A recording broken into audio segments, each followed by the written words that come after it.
তো আমার পরবর্তী সিনেমার নাম তাণ্ডব, যেটা সিনেমা হলে আসছে কোরবানিতে। জানতে পারবেন, এতটুকু বলতে পারি তুফানের থেকেও বড় কিছু নিয়ে আসছে আপনাদের কাছে।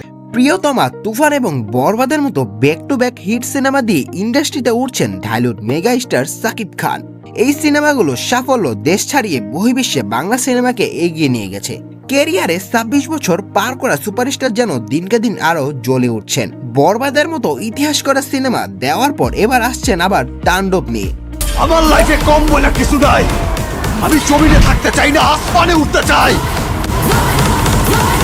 তুফানের পর রায়হান রাফির সঙ্গে সাকিব খানের এটি দ্বিতীয় সিনেমা। গত বছর অক্টোবরে সাকিব খানকে এদের চুক্তিবদ্ধ করেছেন দেশের সবচেয়ে বড় প্রতিষ্ঠান আলফা আই SPM। ইতিমধ্যে বাংলাদেশে সিনেমার বেশ কিছু দৃশ্য ধারণ করা হয়েছে। এরপর দেশের বাইরে পুরোদমে চলবে তাণ্ডবের শুটিং। আর ঘোষণা আসার পর থেকেই এ সিনেমার বাজেট কত হতে পারে তা নিয়ে সিনেমা পাড়ায় বেশ আলোচনা সৃষ্টি হয়েছে। তবে এ বিষয়ে পরিচালক এবং প্রযোজনা প্রতিষ্ঠান থেকে অফিসিয়ালি কিছু না জানালেও সিনেমা সংশ্লিষ্টদের মাধ্যমে জানা যায় 25 কোটির বাজেটে নির্মিত হবে রায়হান রাফির পরিচালিত তাণ্ডব সিনেমা, যা বাংলা ছবির ক্ষেত্রে রীতিমতো রেকর্ড। কারণ সিনেমার 60% শুটিং হবে দেশের বাইরে।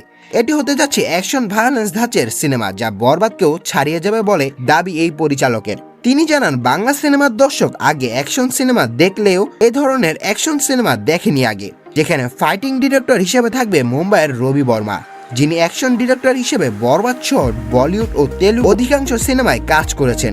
এছাড়াও গুঞ্জন উঠেছে সিনেমায় থাকতে পারে সাকিব খানের নায়িকা হিসেবে ওপার বাংলার কোয়েল মল্লিক। গাইস, আপনাদের কি মনে হয়, তাণ্ডব কি পারবে বরবাদের সব রেকর্ড ভেঙে দিয়ে নতুন রেকর্ড গড়তে? অবশ্যই কমেন্ট করে জানাবেন।